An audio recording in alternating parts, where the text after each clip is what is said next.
और अब बात हिमाचल प्रदेश के सियासी हलचल की। सीएम जयराम ठाकुर का दिल्ली दौरा शुरू होते ही ये कयास लगाया जाने लगा था कि हिमाचल की सियासत में कुछ बड़ा होने जा रहा है। वैसा हुआ भी। दिल्ली में कांग्रेस के दो बड़े विधायक बीजेपी में शामिल हो गए। दोनों ने सीएम जयराम ठाकुर और बीजेपी के दूसरे बड़े नेताओं की मौजूदगी में कांग्रेस को छोड़कर बीजेपी की सदस्यता ले ली।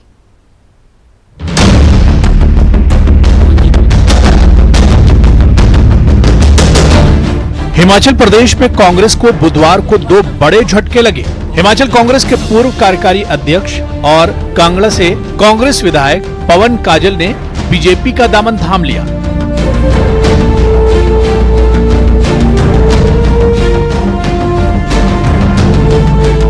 इनके साथ नालागढ़ विधानसभा क्षेत्र से विधायक लखविंदर सिंह राणा भी बीजेपी में शामिल हो गए। दिल्ली में मुख्यमंत्री जयराम ठाकुर की मौजूदगी में दोनों कांग्रेसी विधायकों ने बीजेपी की सदस्यता ली। कांग्रेस का राष्ट्रीय नेतृत्व है वो एक परिवारवाद में जो है बांध कर रह चुका है। दूसरे हमारे हिमाचल प्रदेश में भी जो वहाँ का कांग्रेस का नेतृत्व है वो भी एक परिवार के हाथ में है। जो एक आम आदमी, जमीन से जुड़ा हुआ आदमी, उसको कभी प्रदेश अध्यक्ष बनने का मौका नहीं मिलता।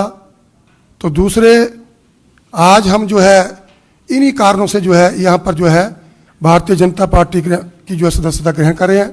जहाँ से जिस कॉन्स्टिट्यूंसी से मैं लड़ता हूँ, कांगड़ा विधानसभा क्षेत्र, तो वहाँ की जो जनता है उनकी भावनाओं की कदर करते हुए और उनकी बात मानते हुए ये पार्टी में मैं बदलाव कर रहा हूं। दोनों विधायकों के बीजेपी में शामिल होने पर सीएम जयराम ठाकुर ने कहा कि हिमाचल प्रदेश में पार्टी मजबूत होती जा रही है।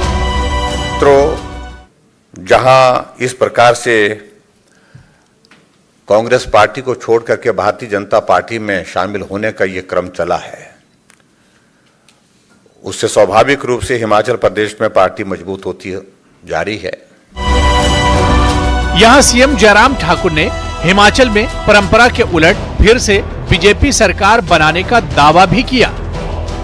हिमाचल प्रदेश में जो एक परंपरा वर्षों से चली हुई है, 5 वर्ष के बाद सरकार बदलती है, लेकिन अब की बार हमने एक नारा दिया है, सरकार नहीं रिवाज बदलना।